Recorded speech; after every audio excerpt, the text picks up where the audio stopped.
కడప జిల్లా పులివెందల్లోని 2 బూత్లలో రీపోలింగ్ కొనసాగుతుంది. సాయంత్రం 5 గంటల వరకు రీపోలింగ్ నిర్వహించనున్నారు. నిన్న జరిగిన జెడ్పీటీసీ ఉప ఎన్నికల్లో అవకతవకలు జరిగాయని ఈసీ రీపోలింగ్కు ఆదేశించింది. అయితే మొత్తం 15 చోట్ల దొంగ ఓట్లు పడ్డాయని వైసీపీ ఆరోపిస్తోంది. 15 చోట్ల రీపోలింగ్ జరిపించాలని ఎంపీ అవినాష్ రెడ్డి డిమాండ్ చేశారు. సీఎం చంద్రబాబు పులివెందల్లో కొత్త సాంప్రదాయాన్ని తీసుకువచ్చారని ఆరోపించారు. అంతేకాకుండా పులివెందల్లో జరుగుతున్న రీపోలింగ్ను బహిష్కరిస్తున్నామని ప్రకటించారు.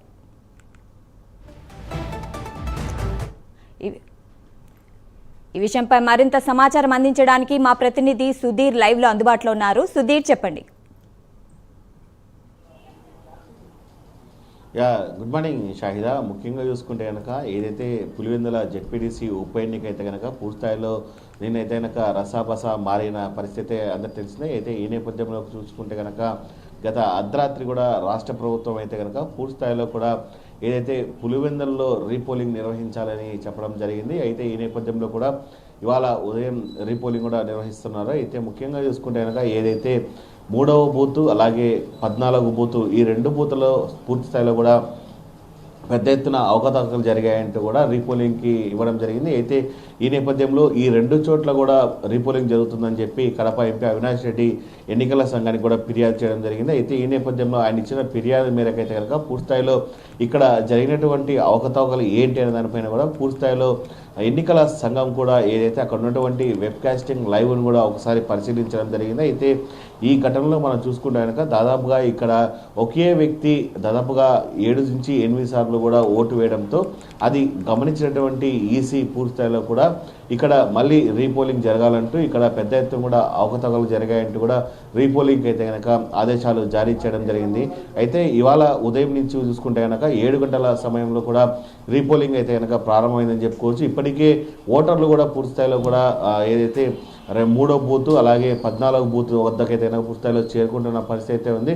అయితే ఇప్పటికే చూడొచ్చు ఏదైతే 2 బూతుల వద్ద కూడా పెద్ద ఎత్తున కూడా 3 అంచెల భద్రతను కూడా ఏర్పాటు చేయడం జరిగింది. ఇప్పటికే అక్కడ డిఎస్పీ మురళీ నాయక్ ఆధ్వర్యంలో కూడా పూర్తిస్థాయిలో నిన్న జరిగినటువంటి ఘటన పునరావృతం కాకుండా ఈరోజు సజావుగా ఎన్నికలు జరిగేందుకు పెద్ద ఎత్తున కూడా ఏర్పాట్లు చేశారని చెప్పుకోవచ్చు. అయితే ముఖ్యంగా మనం చూసుకోవచ్చు ఈ ఎన్నికలను అయితే కనుక పూర్తిస్థాయిలో వైఎస్ఆర్ కాంగ్రెస్ పార్టీ కూడా బహిష్కరించిన పరిస్థితి అయితే ఉందని చెప్పుకోవచ్చు. అయితే ఉదయం కడప ఎంపీ అవినాష్ రెడ్డి మీడియా సమావేశం నిర్వహిస్తూ కూడా నిన్న జరిగినటువంటి ఎన్నికలు కావచ్చు, ఈరోజు జరుగుతున్నటువంటి రీపోలింగ్ కూడా పూర్తిస్థాయిలో ఇక్కడ ప్రజాస్వామ్యం లేదంటూ కూడా చరిత్రలు కొట్టడం, పెద్ద ఎత్తున కూడా గొడవలు జరగడం ఇవన్నీ తీవ్రంగా ఖండిస్తున్నారని చెప్పి కడప ఎంపీ అవినాష్ రెడ్డి మండిపడ్డం జరిగింది. ఏదేమైనా సరే ఈ ఎన్నికలు చెల్లవు అంటూ కూడా ఆయన మాట్లాడడం జరిగింది.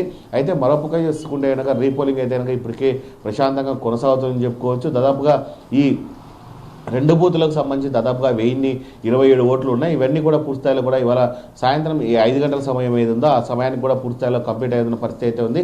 మరోపక్క ఏదైతే ఆ 2 బూతులు ఎన్నికలు అయిపోయిన తర్వాత కూడా ఆ బాక్సులు అయితే కనుక కడపలో ఉన్నటువంటి ఉర్దూ యూనివర్సిటీకి తీసుకురావడం జరుగుతుంది. రేపు ఉదయం దాదాపుగా 9 గంటల ప్రాంతంలో కూడా కౌంటింగ్ ప్రక్రియ మొదలు కానుంది. అయితే ఇక్కడ కూడా పూర్తిస్థాయిలో కూడా 3 అంచెల భద్రతను కూడా ఏర్పాటు చేయడం జరిగింది. అయితే ఎవరికైతే ఏజెంట్లకు పాసులు ఇస్తారో వాళ్ళని మాత్రమే కౌంటింగ్ అయితే కనుక లోపలికి అలో చేస్తారు. ముఖ్యంగా చూసుకుంటే కనుక ఇక్కడ పూర్తిస్థాయిలో కూడా పోలీసులు పెద్ద ఆంక్షలు కూడా పెట్టడం జరిగింది. అయితే గెలుపు ఓటములు సహజమే. ఇక్కడ ఎవరైనా సరే బాణసంచాలు కాల్చినా కానీ అల్లర్లు చేసినా కానీ వాళ్ళపైన కూడా క్రిమినల్ కేసులు పెడతామని చెప్పి పోలీసులు అయితే చెప్తున్న పరిస్థితి అయితే ఉంది.